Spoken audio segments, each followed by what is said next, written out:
નમસ્તે દર્શક મિત્રો, આજે આપણે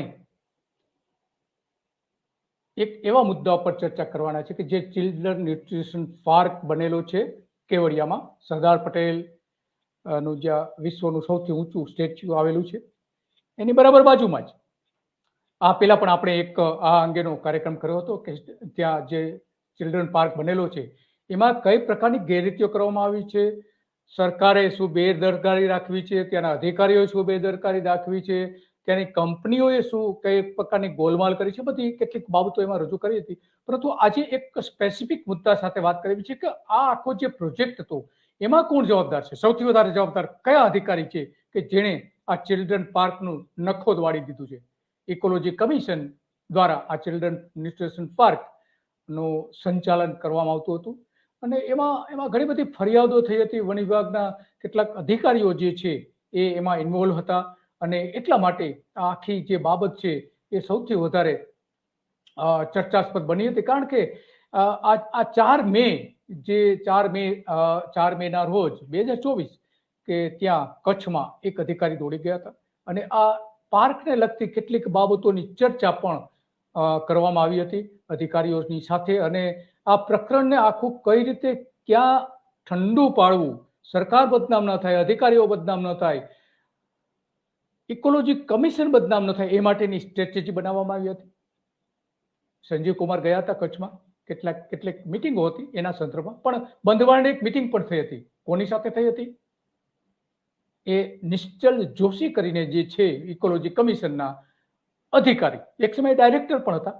ડેઝર્ટ સંસ્થામાં જે પ્રોજેક્ટ છે કચ્છમાં, જે ડેઝર્ટ સંસ્થા છે એમાં પ્રોજેક્ટ ડાયરેક્ટર પ્રોજેક્ટ મેનેજર તરીકેની એમની અત્યારની જવાબદારી છે. એને ટ્રાન્સફર ત્યાં કરવામાં આવે છે. આ આખું સ્કેમ બહાર આવ્યા પછી તો આ અંગેની આપણે કેટલીક જે ફરિયાદો છે, વિસલ બ્લોઅર તરીકે જે ફરિયાદો કરવામાં આવી છે એવા એક બહાદુર નાગરિક સાથે આપણે પણ જોડાઈએ છીએ અને એ આપણે બધી જ વિગતો રજૂ કરશે કે શું છે, કઈ રીતનું થયું હતું, કોણ અધિકારી જવાબદાર છે, આની જે તપાસ કરવામાં આવી હતી એ તપાસમાં શું બહાર આવ્યું હતું, એ તપાસમાં પણ આ જ અધિકારી એની સાથે જોડાયેલા હતા. તો આપણે એમની સાથે જોડાઈએ.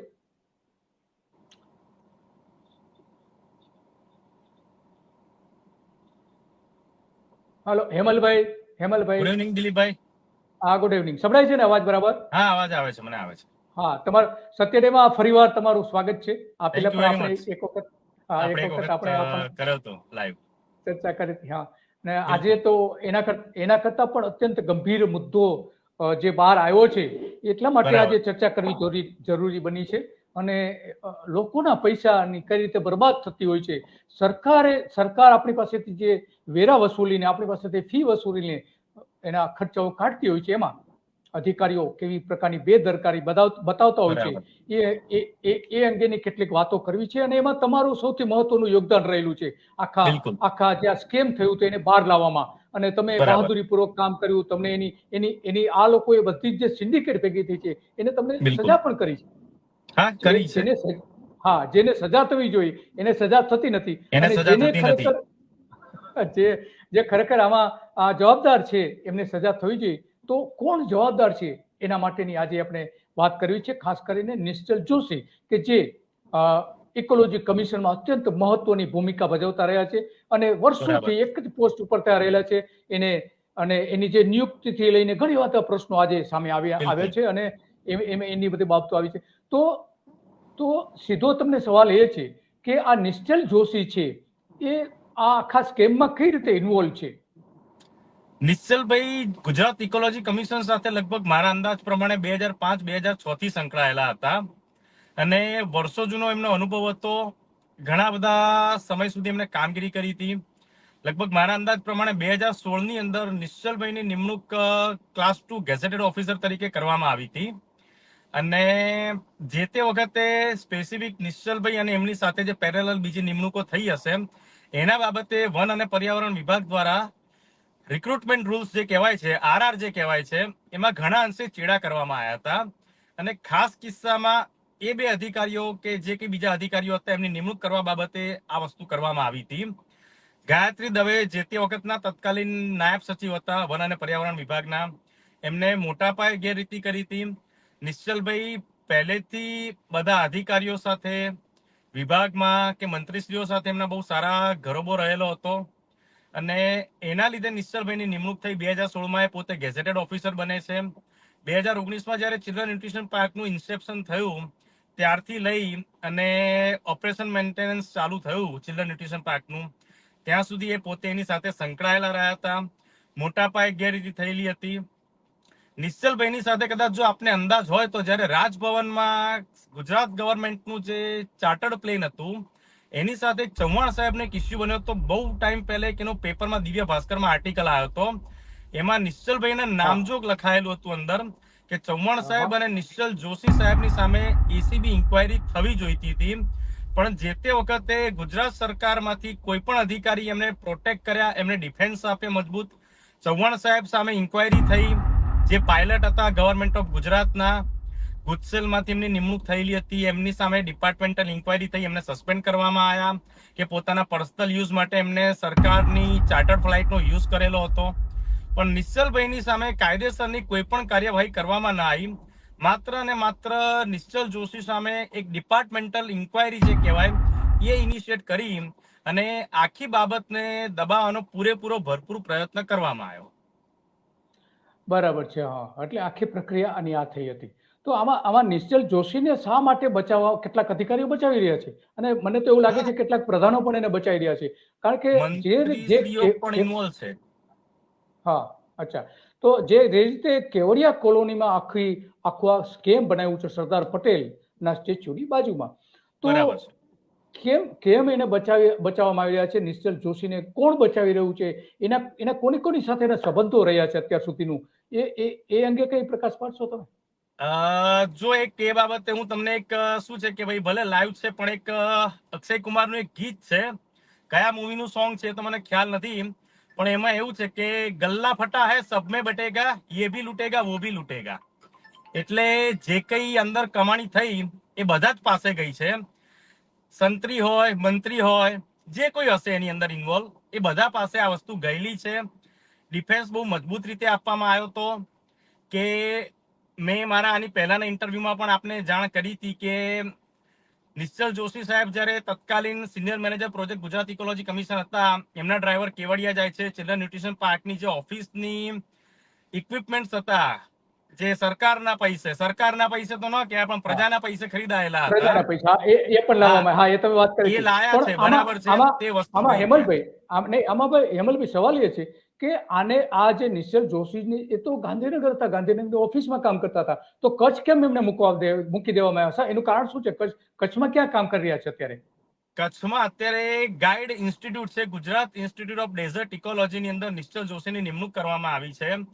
હું બહુ સ્પષ્ટ અને નામ સાથે કહું છું કે સંજીવ કુમારે બહુ સિસ્ટમથી, અમારે જે વન પર્યાવરણ સેક્રેટરી છે અત્યારે સંજીવ કુમાર, એમને 3 ઓક્ટોબર 2023ના રોજ મેં રૂબરૂ મળીને ચર્ચા કરી હતી આ બાબતે કે નિશ્ચલ જોશીની જે અપોઇન્ટમેન્ટ ગાઈડમાં કરવામાં આવી છે ભુજમાં, એમાં એવી કોઈ વેકેન્સી છે જ નહીં, એવી કોઈ પોસ્ટ જ નથી. એના બાબતનું ગેઝેટ સંજીવ કુમારે પબ્લિશ કરવાનું હતું, એ ન કરવામાં આવ્યું. જે તે વખતે સંજીવ કુમારે એક્શન ના લીધા. એના પછી તાત્કાલિક હું અમારા જે નાયબ સચિવ જે સેવાઓ હોય છે નલિન નિસરતા સાહેબ, એમને પણ મળ્યો હતો. એમના ધ્યાને પણ હું આ વસ્તુ લાવ્યો હતો કે નિશ્ચલ જોશીને તમે જો અહીંથી ટ્રાન્સફર કરો છો ગાઈડમાં, એમનો પગાર તો ઇકોલોજી કમિશનમાં જ પડે છે. ટીલ ડેટ આજની તારીખમાં નિશ્ચલ જોશીનો પગાર ઇકોલોજી કમિશનમાંથી થાય છે, તો એને ગાઈડમાં મૂકવાનો મતલબ શું છે? અને આખી સિસ્ટમ ગોઠવેલી હતી સંજીવ કુમાર અને મહેશસિંહ સાહેબે. અને હું નામ નથી આપતો પણ મુખ્યમંત્રી કાર્યાલયના એક બહુ સિનિયર અધિકારીનો આની પાછળ પડદા પાછળ બહુ મોટો એમને ખેલ કરેલો હતો કે સંજીવ કુમાર અને મહેશસિંહ અને નિશ્ચલ જોશીની વચ્ચે એક ડીલ થયેલી હતી કે 31 ડિસેમ્બર 2023 મહેશસિંહ જ્યારે રિટાયર થતા હતા ત્યારે નિશ્ચલ જોશીને ભુજથી પરત લાવવાના હતા. પણ કોઇન્સિડેન્ટલી બન્યું એવું કે જ્યારે મહેશસિંહ મેમ્બર સેક્રેટરી રિટાયર થાય છે 31 ડિસેમ્બરે, એના 2 દિવસ બાદ ગવર્મેન્ટ એમને ચાર્જશીટ આપે છે, ડિપાર્ટમેન્ટલ ઇન્ક્વાયરી એમની પર ઇનિશિએટ કરે છે અને તાત્કાલિક જ એમના બધા રિટાયરમેન્ટ બેનિફિટ વિથડ્રો કરી લે છે ગવર્મેન્ટ. તો આની જે નિમણૂક કરી હતી એમણે નિશ્ચલ જોશીની, તો એની નિમણૂકમાં પણ ચેડા થયેલા છે? એ લાયકાત નથી. 2016માં નિમણૂક થઈ સિનિયર મેનેજર પ્રોજેક્ટ તરીકે, એની અંદર પણ ગાયત્રી દવે દ્વારા જે રિક્રુટમેન્ટ રૂલ્સ છે એની અંદર મોટા પાયે ચેડા કરવામાં આવ્યા છે. અને એ બાબતે હમણાં મારા ધ્યાને એક વસ્તુ એ આવી છે કે રિસન્ટલી ઇકોલોજી કમિશનમાં એક આરટીઆઈ પણ કરવામાં આવી છે કોઈ વકીલશ્રી દ્વારા, અને એ બાબતને હાઇલાઇટ પણ કદાચ ટૂંક સમયમાં થશે. આ વસ્તુ એ મારા ધ્યાને હમણાં રિસન્ટલી આવ્યું છે કે આવો કોઈ બનાવ હમણાં બનેલો છે આની અંદર. અચ્છા, બરાબર. એટલે એની લાયકાત ન હોવા છતાં પણ એને એપોઇન્ટમેન્ટ આપવામાં આવી છે ગાયત્રી જોશી દ્વારા, લાયકાત જે ન હોવા છતાં વન અને પર્યાવરણ વિભાગના એ સેક્રેટરી રહી ચૂક્યા છે. સેક્રેટરી રહી ચૂક્યા છે. અચ્છા, એના દ્વારા શું છે કે પહેલેથી જ આની અંદર ખોટું થયું હતું કે ડિપાર્ટમેન્ટમાં નિશ્ચલભાઈએ કઈ રીતે મેનેજ કર્યું. અને સેકન્ડ થિંગ કે નિશ્ચલ જોશી હોદ્દાની રૂએ એમને જોઈન્ટ ડાયરેક્ટરનો હોદ્દો આપવામાં આવ્યો હતો વન અને પર્યાવરણ વિભાગમાં, કે કોસ્ટલ રેગ્યુલેશન ઝોનની અંદર જે કંઈ મેનિપ્યુલેશન થયા છે, કચ્છ હોય કે બીજો કોઈ જિલ્લો હોય, સીઆરઝેડની જે ગાઈડલાઈન છે એમાં નિશ્ચલ જોશી દ્વારા મોટા પાયે છેડખાની કરવામાં આવી છે. ઓહ, અચ્છા. હા. તો આ જે આખી કામગીરી થઈ ચિલ્ડ્રન પાર્કમાં, ચિલ્ડ્રન ન્યુટ્રિશન પાર્કમાં, તો એમાં પણ એ સિનિયર મેનેજર તરીકે કામ કરતા હતા અને બધા નિર્ણયો પોતે જ લેતા હતા નિશ્ચલ જોશી? એમના હાથે વન મેન ડિસિઝન હતું. નિશ્ચલ જોશી બધા નિર્ણયો લેતા હતા. તો સરકારે કમિટી ન રચી, જે ખરેખર કમિટી દ્વારા કમિટી કોઈ બનાવી નથી. નિશ્ચલ જોશીને જે તે વખતે મહેશસિંહ પહેલા જે તત્કાલીન જે 2019-20માં જે મેમ્બર સેક્રેટરી હતા શ્યામલ ટીકાદારનું મેં એક વસ્તુ ઓબ્ઝર્વ કરી છે કે નિશ્ચલ જોશીએ જેટલી પણ ફાઇલો મુવમેન્ટ કરી છે ચિલ્ડ્રન ન્યુટ્રિશન પાર્કની અંદર, એના પેમેન્ટ બાબતે હોય કે કોઈ પણ બાબતે કે એની કોઈ પોલિસી ડિસિઝન હોય, એમાં શ્યામલ ટીકાદારે કોઈ પણ, હું એવું માનું છું કે આઈએએસ કે આઈએફએસ કે આઈપીએસ અધિકારી હોય, કોઈ પણ બ્યુરોક્રેટ હોય, તો એ સિસ્ટમમાં એને વાંચે, એની પર પોતાનો અભિપ્રાય આપે. જનતાને હું કહું છું તમારા માધ્યમથી કે જેટલી પણ ફાઇલો છે ને એમાં શ્યામલ ટીકાદારની તમે રિમાર્ક વાંચો, એક પણ રિમાર્ક શ્યામલ ટીકાદારે લખી નથી. શ્યામલ ટીકાદારે નિશ્ચલ જોશીએ જે નોટ લખી છે કે આ વસ્તુ કરવાની છે, એમાં અપ્રૂવડ અથવા તો યસ પ્લીઝ બે જ શબ્દનો ઉપયોગ શ્યામલ ટીકાદારે કર્યો છે. ત્રીજો કોઈ વર્ડ શ્યામલ ટીકાદારને આવડ્યો નથી. એ કોણ છે શ્યામલ ટીકાદાર? શ્યામલ ટીકાદાર જે તે વખતના તત્કાલીન મેમ્બર સેક્રેટરી હતા ગુજરાત ઇકોલોજી કમિશનમાં, અને અત્યારે રિલાયન્સ ઇન્ડસ્ટ્રીઝ દ્વારા જે એશિયાનું સૌથી મોટું ઝૂ બનાવવામાં આવે છે એમાં પણ એ પોતે એક પાર્ટ છે એવું થોડી મને ઇન્ફોર્મેશન હતી. એકચ્યુઅલ પરિસ્થિતિ હું જાણતો નથી, પણ રિલાયન્સ ગ્રુપ સાથે બહુ સારી રીતે સંકળાયેલા છે. બરાબર. તો આ જે 7 કરોડનો પ્રોજેક્ટ હતો અને 26 કરોડનો થઈ ગયો, પછી વધીને 31 કરોડ સુધી પહોંચી ગયો, તો એમાં દરેકમાં જે ડોક્યુમેન્ટ જે થયા, તો એ ડોક્યુમેન્ટ જે થયા એમાં આ બધી જ નિશ્ચલ જોશીની સહીઓ છે આ ડોક્યુમેન્ટમાં? દરેક ડોક્યુમેન્ટમાં નિશ્ચલ જોશીની જ સહીઓ છે. હા. તો એનો મતલબ એ થયો કે ચિલ્ડ્રન પાર્કમાં જે કંઈ ડિસિઝન લેવાયા, જે કંઈ થયું છે, જે ખોટું થયું કે સાચું થયું કે સારું થયું કે ખરાબ થયું, તો એના માટે જવાબદાર કોઈ શકાય તો આ નિશ્ચલ જોશી. નિશ્ચલ જોશી 100%. મેં સંજીવ કુમારને ત્યારે પણ કીધું હતું 3 ઓક્ટોબરે કે નિશ્ચલ જોશી સામે સ્ટ્રેટ હવે એસીબી ઇન્કવાયરી થવી જોઈએ અને તાત્કાલિક અસરથી એમને સસ્પેન્ડ પણ કરવા જોઈએ. એ વસ્તુ થઈ નહોતી અને સરકારે આખો કેસ દબાવવાનો ભરપૂર પ્રયત્ન આનો કર્યો હતો. અને બીજી વસ્તુ કે ચિલ્ડ્રન ન્યુટ્રિશન પાર્કનું જે બેંક એકાઉન્ટ ખોલેલું હતું એના વિશે હું તમને ખાલી એક જ લાઈનમાં કહીશ કે મારી સાથે જે બનાવ બન્યો છે ચિલ્ડ્રન ન્યુટ્રિશન પાર્કનો, જે મારી અમુક મર્યાદા છે, પણ 2019 કે 20માં જયારે ચિલ્ડ્રન ન્યુટ્રિશન પાર્કનું બેંક એકાઉન્ટ ઓપન થાય છે એચડીએફસી બેંકમાં, એ ખાલી અને ખાલી નિશ્ચલ જોશીની સહીથી ઓપરેટ થતું હતું. સરકારી ફંડ હતું એની અંદર, તો સિંગલ સાઇન કેમ હતી? અચ્છા, એ અમદાવાદનું એકાઉન્ટ હતું એમાં? હા, અમદાવાદ એચડીએફસી નવરંગપુરા બ્રાન્ચમાં એકાઉન્ટ હતું અને ખાલી માત્ર ને માત્ર નિશ્ચલ જોશીની સહીથી ઓપરેટ થતું હતું. બીજી કોઈ સિગ્નેચર નહોતી. હા, અને એના જે કોરસ્પોન્ડન્ટ બેંક સાથે અથવા તો બીજા કોઈ પાર્ટી સાથે થતા હતા, તો એ ઇકોલોજી કમિશનના mail ID, official mail ID નો એટલે નિશ્ચલ જોશી પોતે પોતાના મેલ આઈડી દ્વારા કરતા હતા? નિશ્ચલ જોશી પોતાના પર્સનલ મેલ આઈડી થી પણ કરતા હતા અને ફાઇનાન્શિયલ પર્સનમાં જે રચના મહેતા હતા, રચના મહેતાએ મોટા ભાગનું કમ્યુનિકેશન પોતાના પર્સનલ મેલ આઈડી થી જ કર્યું છે. ક્યારે એમને ગવર્મેન્ટનું આઈડી એમને યુઝ કર્યું જ નથી.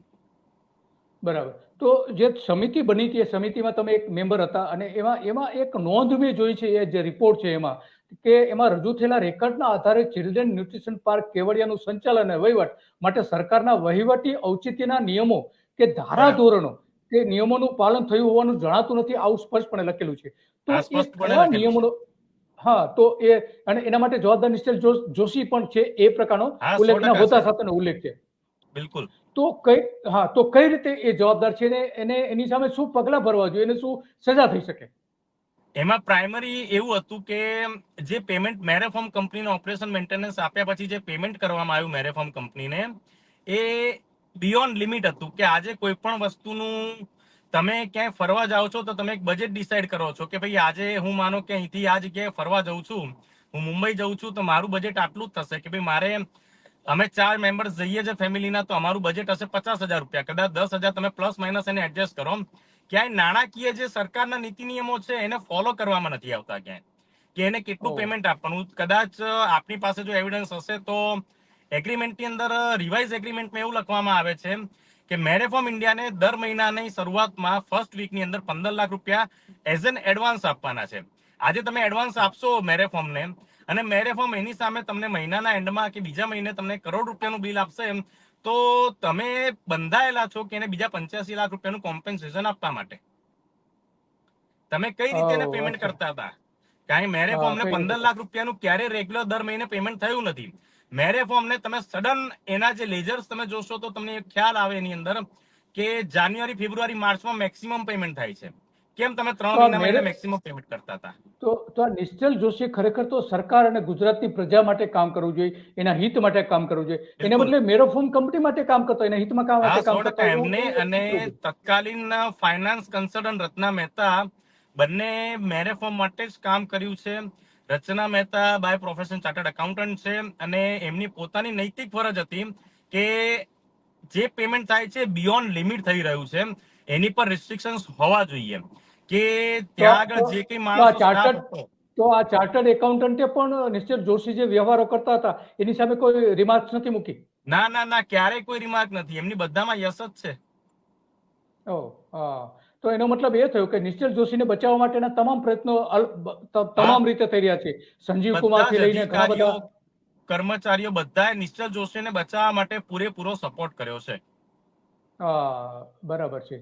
તો આની પાછળના જે સૌથી મહત્વનું કારણ એ લાગે છે કે આ આખું જે સ્કેમ થયું કેવડિયામાં, એ બરાબર. હજી અટકતું નથી, હજુ પણ ચાલુ છે, અને એને બચાવવા માટેના તમામ પ્રયત્નો થઈ રહ્યા છે. હા, આપણે એટલે એવું તારણ પણ.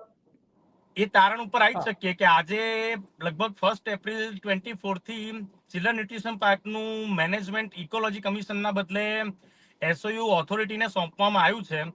તો ત્યાંના સીઈઓ ઉદિત અગ્રવાલ અને એની ઉપર કદાચ ચેરમેન અત્યારે મુકેશ પુરી સાહેબ હતા. એમને લીધું કેવી રીતે એનું ઓપરેશન મેનેજમેન્ટ, કે 31 માર્ચે એના બુક્સ ઓફ અકાઉન્ટ ક્લોઝ થયેલા હતા. ઓલરેડી અત્યારે એક પ્રશ્ન ઓન ગોઈંગ છે કે 12 લાખની એક મેટર જે ચાલી રહી છે અમારી, એનો પ્રશ્ન ઓન ગોઈંગ છે, લિટિગેશન ઊભું છે. તમે એનું ઓપરેશન મેન્ટેનન્સ તમે મેનેજ કેવી રીતે કર્યું? અને આ જ વસ્તુ જ્યારે અમે તપાસ માટે તપાસ આવી માટે કે ઉદિત એની. હા, યસ. હા. અગ્રવાલ દ્વારા, કે જે વસ્તુ ઓગસ્ટ 2023 ની અંદર ઉદિત અગ્રવાલે અમારી સાથે મીટિંગ ફિક્સ નહોતી કરી, એ જ વસ્તુ ઉદિત અગ્રવાલે અત્યારે કેમ ચલાવવા માટે લઈ લીધી પાછી? કયા બરાબર અધિકારીનું છે. એવું પ્રેશર હતું?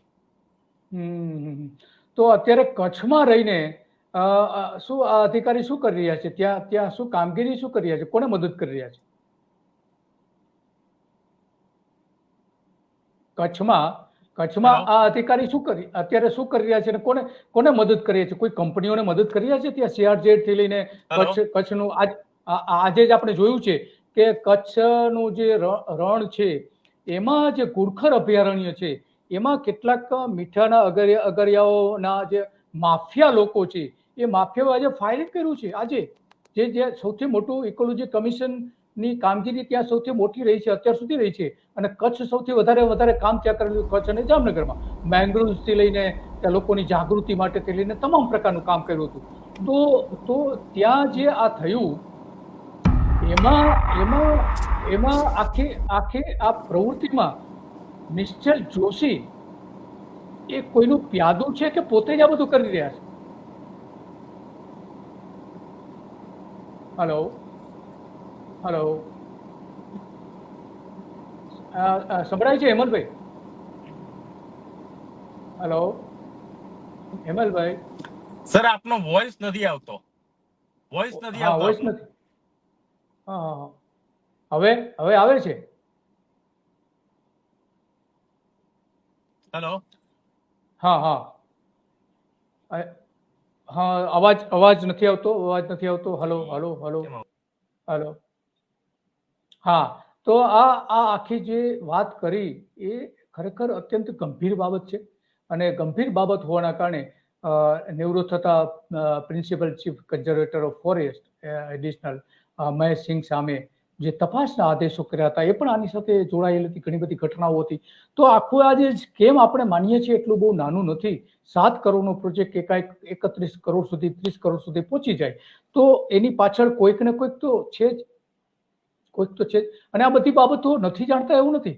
આ બધી જ બાબતો ઘણા બધા ધારાસભ્યો જાણે છે, છતાં કોઈ અવાજ નથી ઉઠાવતું. આ બાબતો સરકાર પોતે જાણે છે, પ્રધાન પોતે જાણે છે, મુકેશ પટેલ પણ આ જાણે છે. આખું સ્કેમ શું થયું હતું, ક્યાં કયા પ્રકારની આખી પ્રવૃત્તિ થઈ હતી એ પણ એ જાણે છે. તો એમના દ્વારા જે પગલાઓ લેવા જોઈએ એ પગલાઓ પણ લેવાયા નથી. તો આમાં લોકો, માનો કે લોકો લડે છે તો કોના માટે લડે છે? પ્રજા માટે જ ને આખરે. તો એની સામે કેમ પ્રજા પગલા માટે નથી જ લડે ભરાયા? છે. એ હા, જનતાએ વિચારવાની જરૂર છે, પબ્લિકે વિચારવાનું છે કે ભાઈ આજે પ્રજાના પૈસા જે પેપરમાં પણ ઇકોલોજી કમિશન, નિશ્ચલ જોશી, મહેશસિંહ વિશે આટલું બધું લખાયું છે, છતાં જનતા સમજતી નથી. મુકેશ પટેલ સાહેબને પણ મેં આ બાબતે અમારા વન અને પર્યાવરણ રાજ્ય કક્ષા મંત્રી હતા એમને રજૂઆત કરેલી હતી ભૂતકાળમાં કે આ રીતના બનાવો છે, આ રીતની વસ્તુઓ ચાલી રહી છે ઇકોલોજી કમિશનની અંદર. છતાં એક જવાબદાર મંત્રી તરીકે જો એ કોઈ પગલા ના લેતા હોય તો એ જનતાની ફરજ છે. આમાં એવું નથી કે મુકેશ પટેલ એકલા એમને બચાવતા હતા. વાઘોડિયા એમએલએ જે છે અત્યારે અપક્ષ ધારાસભ્ય હતા અને અત્યારે પેટા ચૂંટણીમાં ભારતીય જનતા પાર્ટી દ્વારા એમને ટિકિટ આપવામાં આવી છે. ધર્મેન્દ્ર વાઘેલાનો પણ પડદા પાછળથી આની અંદર બહુ સપોર્ટ હતો એ લોકોને. હા. અચ્છા, એટલે આ બધા જ રાજકીય નેતાઓ પણ જાણતા હતા? હા, રાજકીય નેતાઓને કંઈક ને કંઈક અંશે તો સપોર્ટ હતો જ. જ્યારે કારણ કે આજે કોઈ પણ અધિકારી ખોટું કરતો હોય ત્યારે એનામાં હિંમત ક્યાંથી આવે કે મને બચાવવા વાળું મારી પાછળ કોઈ પીઠબળ બેઠું છે, અને એ પીઠબળ એ લોકો પાસે રાજકીય જ હતું. હા, બરાબર છે. તો જ શક્ય બને. એનો મતલબ એ થયો કે આખો જે નેક્સસ થયું છે કેવડિયા કોલોનીમાં સરદાર પટેલના નામે. સરદાર પટેલ આપણા દેશના નાયબ વડાપ્રધાન હતા, અને બરાબર. એમનો હંમેશા માટે આગ્રહ હતો કે ચોખ્ખો વહીવટ હોવો જોઈએ, પારદર્શક બિલકુલ. વહીવટ હોવો જોઈએ, ભ્રષ્ટાચાર બિલકુલ ન હોવો જોઈએ એવું સરદાર પટેલ સ્પષ્ટપણે માનતા હતા. એ જ્યારે આઝાદી પહેલા લડતા હતા ત્યારે, અને પોતે વડાપ્રધાન થયા પછી, ગૃહપ્રધાન થયા પછી. પરંતુ આજે આ એ જ સરદાર પટેલના સ્ટેચ્યુની આજુબાજુ જે મોટા સ્કેમ થયા છે, ઘણા બધા આરોપો થયા છે. માત્ર આ ચિલ્ડ્રન ન્યુટ્રિશન પાર્ક નહીં, બીજા બધા પ્રોજેક્ટ પણ એવા છે કે જેમાં આ પ્રકારના એલિગેશન થયા છે. તો થયા રાજકીય છે. નેતાઓ અને અધિકારીઓની મિલીજુલી આખું આ એક મિલીજુલી સાથેનું આખું એક સ્કેમ થતું હોય એવું સ્પષ્ટપણે આમાં જોવા મળી રહ્યું છે. તો જોવા હવે મળે આમાં છે. અને શું થઈ બીજી વસ્તુ શકે? એક તમારા ધ્યાને લાવી છે મારે કે હા, નિશ્ચલ જોશી દ્વારા એવું નથી કે ચિલ્ડ્રન ન્યુટ્રિશન પાર્ક હોય. CNAG એ ભૂતકાળમાં ઓડિટ રિપોર્ટ આપેલો છે કે વર્લ્ડ બેંક દ્વારા જે 80 કરોડનું ફંડ આપવામાં આવ્યું હતું ગુજરાત રાજ્યને સ્માર્ટ ઇકો વિલેજ બનાવવા માટે થઈને, એની અંદર મોટા પાયે ગેરરીતિ કરવામાં આવી છે. એમાં પણ વન અને પર્યાવરણ વિભાગમાંથી સચિવ હોય કે કોઈ પણ ત્યાંના અધિકારી હશે વિભાગના, એ લોકોએ જે આસોપાલવ કરીને કંપની હતી, આસોપાલવ કંપનીને બ્લેકલિસ્ટ કરવા માટેની ફાઇલ મુવમેન્ટ થઈ ગઈ હતી. ફાઇલ ઉપર એક સહી માટે બાકી હતું. છેલ્લે સુધી એને બ્લેકલિસ્ટ નથી કરવામાં આવતી એ કંપનીને. અને મારા ધ્યાન એ પણ વસ્તુ આવી છે કે કદાચ હમણાંના ટાઈમમાં પણ આસોપાલવ કંપની જેને બ્લેકલિસ્ટ કરવાની હતી એ કંપનીને ઇકોલોજી કમિશનમાંથી ચૂકવણા થાય છે. એટલે કે આ ખરેખર ઇકોલોજી કમિશન એ ખરેખર ઇકોલોજી માટે કામ કરતું એવું નથી લાગતું. ના, પરંતુ આ જે બિલકુલ નહીં. ભ્રષ્ટ અધિકારીઓ, ભ્રષ્ટ નેતાઓ છે એને કમિશન આપવાનું કામ કરતું એવું લાગી રહ્યું છે. કારણ કે હા, આવા તો ઘણા કમિશન. બધા કારણ સ્કેમ. કે હા, મેરેફોર્મને શું સ્વાર્થ હતો કે આજે મેરેફોર્મ કંપનીએ જે રીતે આ ઇસ્યુને ટેકલ કર્યો હશે, બરાબર છે, આજે મેરેફોર્મ કંપનીને આટલું બધું એને ખોટું કર્યું હતું ચિલ્ડ્રન ન્યુટ્રિશન પાર્કની અંદર, છતાં પણ મેરેફોર્મ કંપનીને ગુજરાત સરકારે લોથલની અંદર આખું મ્યુઝિયમ બનાવવાનો પ્રોજેક્ટ આપે છે, કન્સ્ટ્રક્શનનો, રીડેવલપ કરવાનો, ઓપરેશન મેન્ટેનન્સ પણ મેરેફોર્મ પ્રાઇવેટ લિમિટેડ જ કરવાનું છે. શું કામ એને વસ્તુ હા, આપવામાં આવે છે? આપવામાં આવે છે. મહેશસિંહ હા, એ દ્વારા જે બરાબર. કામગીરી કરવામાં આવી હતી બીચ ડેવલપમેન્ટની અંદર હોય ગુજરાત ઇકોલોજી કમિશન દ્વારા, તો બીચ ડેવલપમેન્ટની અંદર કેટલા મોટા પાયે ગેરરીતિ થયેલી છે એ જે બરાબર છે. ખરેખર એક થરલી તપાસનો વિષય છે કે સરકારે આમાં એક હાઈ એમ્પાવર કમિટી બનાવવી જોઈએ કે એની અંદર ખરેખર એવા તટસ્થ અધિકારીઓ હોવા જોઈએ કે હાઈકોર્ટના કોઈ રિટાયર્ડ જસ્ટિસ હોય કે એસઆઈટી ની આની અંદર ફોર્મ્યુલેશન થવું જોઈએ અને થરલી એક એની ઇન્કવાયરી થવી જોઈએ કે આમાં કેટલું કેટલું ખોટું થયું છે. થયું છે. અને ખાસ કરીને નિશ્ચલ જોશી સામે પણ બીજા ઘણા બધા આરોપો છે, તો સરકારે આની કોઈ તપાસ સમિતિ નીમવી જોઈએ કે નિશ્ચલ જોશીની ખરેખર એને કયા પ્રકારની ગેરરીતિઓ કરેલી છે, કઈ રીતની પ્રોપર્ટીઓ વસાવેલી છે, શું છે એની આર્થિક આવક કેટલી છે, એ બધી એની સામે તપાસ કરવી જોઈએ એવું માનો છો? કરવી જોઈએ 100%. એસીબી ફરિયાદ સરકારે પોતે ફરિયાદી બનીને કરવી જોઈએ અને બધી જ મિલકતની એમની ઇન્વેસ્ટિગેશન થવું જોઈએ, શું પ્રોપર્ટી છે, શું નહીં. અને જો એની અંદર કઈ તથ્ય બહાર આવે ફોર ધ ટાઈમ બિંગ તો એની અંદર એની પર ઇન્કવાયરી કરી અને પછી એફઆઈઆર પણ દાખલ થવી જ જોઈએ એની અંદર કે હોદ્દા કરતા વધારે સંપત્તિનો કેસ બને છે. બરાબર, આ તો પગલા ભરવા જોઈએ, વાત બરાબર છે. તો તમે હેમલભાઈ ઘણી બધી સારી વિગતો આપી નિશ્ચલ જોશીનો આમાં કઈ રીતે ઇન્વોલ્વમેન્ટ છે એના માટેનું. બીજા ઘણા બધા ઇસ્યુ છે આની સાથે જોડાયેલા, પરંતુ નિશ્ચલ જોશી, હા, તો આ નિશ્ચલ જોશી આમાં મેઇન કલ્પિત દેખાઈ રહ્યા છે, એટલા માટે આજે આ મુદ્દો ઉભો કરવો પડ્યો છે. અને એટલા માટે હેમલભાઈ તમે અમને સહકાર આપ્યો બદલ ખૂબ ખૂબ આભાર, અને અમારા દર્શકોને સાચી વિગતો આપી. અને તમે આજે પણ સરકાર સામે નિશ્ચલ જોશી હોય કે કોઈ પણ અધિકારી હોય કે મહેશસિંહ હોય કે ગવર્મેન્ટના રાજકીય નેતાઓ પણ હોય, હા, તો એની સામે તમે લડી રહ્યા છો એ બદલ ખરેખર તમને ખૂબ ખૂબ ધન્યવાદ. આટલી હિંમતથી લડવું આટલી હિંમતથી લડવું એ કોઈ અધિકારી આજ સુધી મેં નથી જોયા. એક ગોવિંદ પટેલ હતા, જીએ પટેલ તરીકે જે ઓળખાતા હતા, ફોરેસ્ટ અધિકારી, કે જે એક આ જ રીતે તમારી જેમ જ રાજકીય નેતાઓ સામે લડ્યા હતા. તે એ વખતના જે મુખ્યમંત્રી હતા એની પેલા એ વન મંત્રી હતા, તો વન મંત્રીના કૌભાંડો એને જાહેર કર્યા હતા, એની સામે લડ્યા હતા, એને લોકાયુક્તે એને સજા પણ કરી હતી. એ ફાઇલ આજે પણ ચીફ મિનિસ્ટરની ઓફિસમાં પડી છે, આજે પણ એનો અંગેનો કોઈ નિર્ણય નથી લેવાયો. તો આ લડાઈ છે, પ્રજાએ જાગવાની જરૂર છે, પ્રજાએ પણ વિરોધ કરવાનો. તમે હું આપણે પ્રયત્ન કરીએ છીએ, પ્રજાના ધ્યાને વસ્તુ આવે છે, પ્રજાએ સરકાર પાસે ખુલાસો માંગવાનો કે અધિકારી સામે આટલું બધું છે, આટલા બધા પુરાવા છે, સજ્જડ પુરાવા છે, છતાં કાયદેસરની કાર્યવાહી કેમ નથી થતી? અધિકારી ઉપર કયા મંત્રી આમાં સંડોવાયેલા છે? આની ઉપર અધિકારી સિવાય કયા મંત્રી સંડોવાયેલા છે એની પણ સામે તમે કાયદેસરની કાર્યવાહી કરવી જોઈએ. બરાબર, વાત સાચી છે. તો તમારો ખૂબ ખૂબ આભાર હેમલભાઈ. અને હા, અને તમે આ જે વિગતો તમે અમારા દર્શકોને બતાવી એ બદલ ખૂબ ખૂબ આભાર તમારો. Okay, thank you.